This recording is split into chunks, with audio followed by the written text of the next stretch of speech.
The stock market. Is it a path to riches or just a giant high-stakes casino where the house always wins?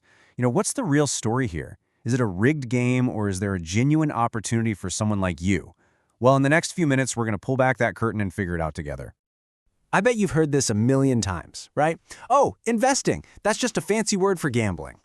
People see it as this game of pure luck, where you just throw your money at a screen, cross your fingers, and hope for the best. And to be fair, if you don't know the rules of the game, that's exactly what it can feel like. But is that really the whole picture? Not even close. You see, at its very core, the stock market isn't a casino at all. It's a highly regulated, totally lawful marketplace. This is literally the engine that funds the businesses we use every single day, allowing them to grow, to innovate, to create jobs. So when you buy a stock, you're not just placing a bet. You're actually buying a tiny little piece of a real company. You're sharing in its potential and, yeah, its successes.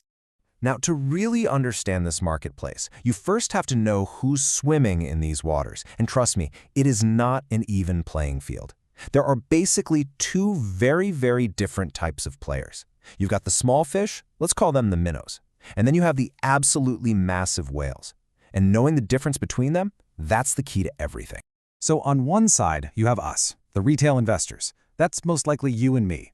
We're investing our own money, usually in smaller amounts. And our game plan is, pretty straightforward. But on the other side, that's where you find the giants, the institutional investors. These are the whales of the market. So who are these giants anyway? Well, we're talking about huge organizations, banks, massive mutual funds, insurance companies.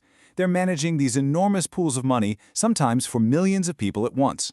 And yeah, this group also includes those legendary super high net worth individuals.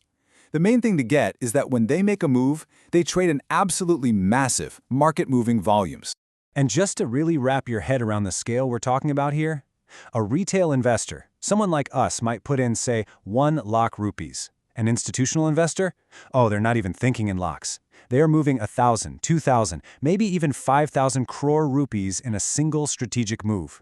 That is just a mind-boggling difference in firepower. Okay, so when you have that kind of money on the line, you can bet these professionals aren't just guessing. They have deep analytical methods for looking at a company that go way beyond the daily news hype. They're looking for these underlying signals of a company's true health. So let's peek into their playbook and look at one of the most important signals they watch. It's something called promoter holding, and it's actually super simple. It's just the percentage of the company that the founders, the promoters, the people who built it from scratch, still own themselves. Now just think about that for a second. If the very people who built the company are holding on to a huge chunk of it instead of cashing out, what does that tell you? It's the ultimate vote of confidence. They believe the best is still to come. And this right here, this is what a really healthy company structure looks like. Check out this chart. You've got the promoters and the big institutions, the strong hands as they're called, owning over 90% of this company. The general public, or the weak hands, owns only about 6%. Now, why is that such a good sign?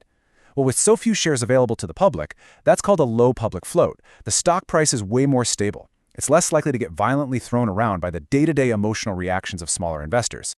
Okay, so we've established the giants have the money, they have the deep knowledge. So how on earth can a small retail investor even hope to compete with that? Well, here's the secret. You don't. You don't compete with them. You learn to spot their moves and ride the powerful waves that they create. Let me show you how it works. And you don't need some secret insider tip or a source on the inside. The market itself basically sends up a flare. It tells you when a shark, one of those big institutional players, has just entered the water. And the signal? It's a sudden, sharp, and really significant jump in a stock's price, often for no obvious reason that you can see in the news. That jump is them. It's their massive buy orders hitting the market all at once. So here's the crucial part. How do you act on that signal? All right, step 1, you see that big unexplained price jump? You mark that new high point. Step 2, and listen closely, this is the most important part. You do not buy. You wait. After a huge run-up, there's almost always a little pullback or a dip. Step 3, that's when you buy. You buy on that dip at a lower price. And why?